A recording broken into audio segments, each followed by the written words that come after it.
WC Satu Berhad has called off its plan to acquire Silk Highways for 368 million ringgit.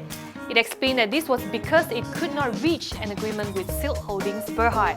The steelmaker turned construction firm says both parties have agreed not to proceed with the proposed acquisition. WC Satu says that the termination of the head of agreement is not expected to affect its earnings this year. Recall that it inked the agreement with Silk Holdings in June. It is the third company to express an interest to acquire the 37-kilometre highway that links Balakong, Sungai Long, Kajang, Bangi, Serdang and Putrajaya. Looks like Proton may finally secure a partnership deal with another car maker. A spokesman from France's PSA Group says Peugeot is responding to an approach for a partnership with a national car maker and its shareholder DRB-Hicom, but he declined to comment on what the response would be. One person familiar with the matter said Proton sent proposals to nearly 20 car makers earlier this year. Japan's Suzuki Motor Corp and French car maker Renault SA are also said to be responding to Proton's request for proposals. Proton has declined to comment on the issue. Putrajaya is planning to introduce consumer credit legislation to protect businesses and households that deal with non-licensed financial institutions.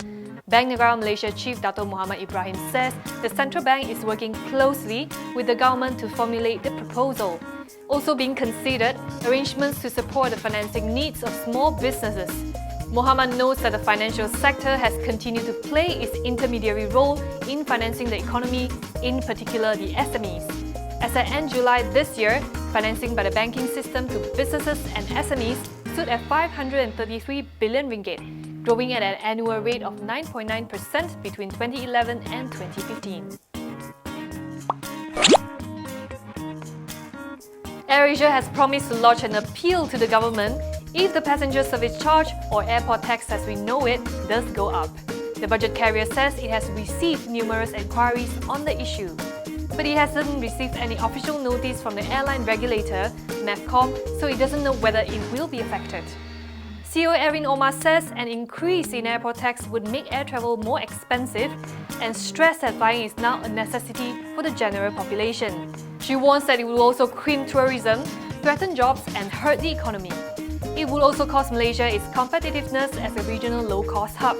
Erin also says it would not be fair to impose the higher rates on KLIA2 where AirAsia operates. This is because she said the facilities are far inferior to those at KLIA. The new airport tax is supposed to come into effect on January 1st next year.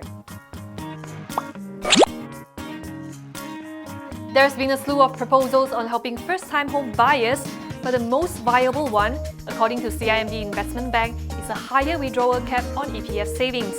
Analyst Saw Xiao Jun says this should be extended to all private and non-pensionable government employees.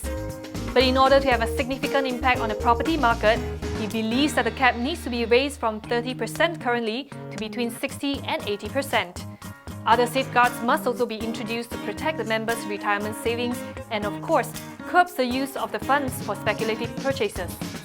Property developers have been coming up with ideas to prop up the soft market. Among others, they have proposed higher loan-to-value ratios, reinstatement of the developers' interest-bearing scheme, and longer home loan terms.